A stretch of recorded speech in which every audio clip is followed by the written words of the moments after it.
True Scary Stories from Reddit, Volume 1. Hunted on the Appalachian Trail. The scariest night of my entire life was a close encounter with a later confirmed murderer when I was camping with my boyfriend in the mountains.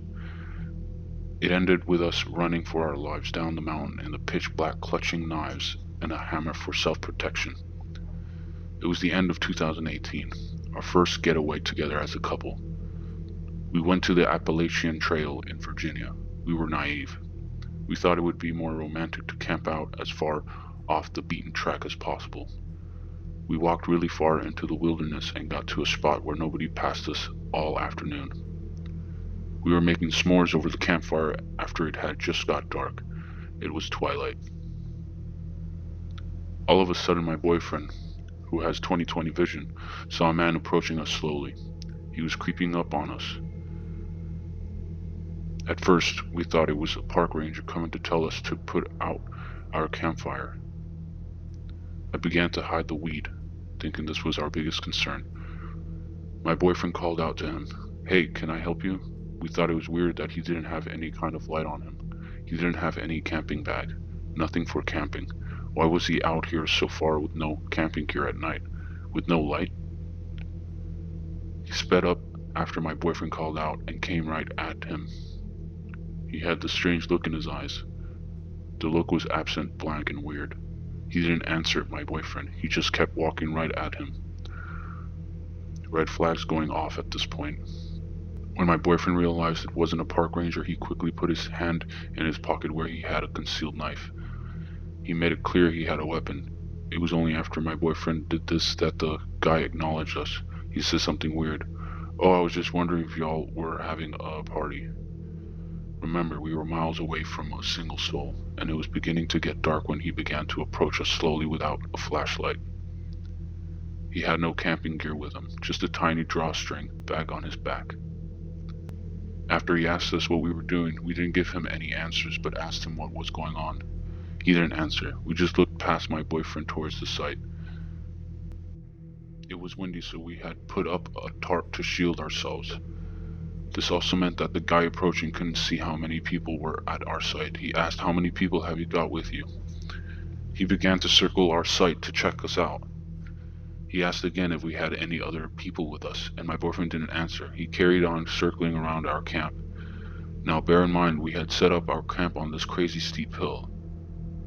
It was the only spot for miles that was possible to put a camp. However, he told us that he was going to set up camp nearby. He proceeded to walk off in a direction straight up the hill. We knew for a fact he couldn't put a campsite there because of the terrain. Remember, he had no light and no bag, camp gear, nothing. We were silent. We listened to his footsteps on the leaves as he walked up the hill in this direction, completely off the path. He walked for about 30 seconds and then his footsteps stopped completely. He was just still, silent. We knew he was still there, but we couldn't see him. It was dark. At this point I was freaking out. I didn't want to seem like a coward in front of my boyfriend. We had talk about whether we need to leave. My boyfriend handed me a knife and said if anything happens to him, I should run. At this point I knew it wasn't just me freaking out unnecessarily. He said we needed to get out of there and just grab essential items. I was scared that he was about to shoot us dead. Later on, when I told my boyfriend this, he said no.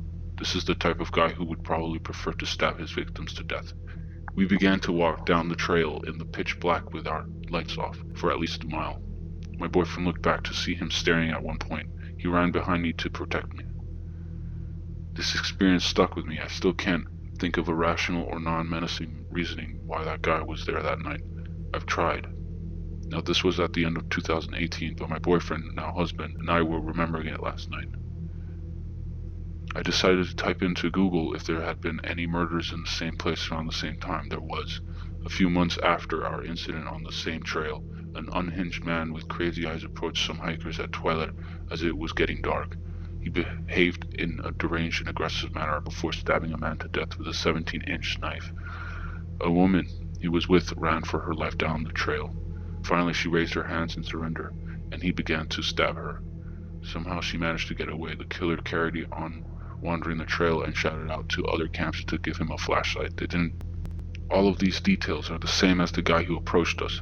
Same age, same deranged eyes, same lack of light, same time to approach us, same look, same place. The more articles I read, the more I realized the psychopath had been roaming the trails harassing hikers for a while.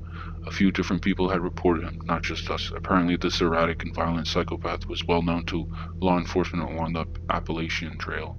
His name is James Sovereign Jordan.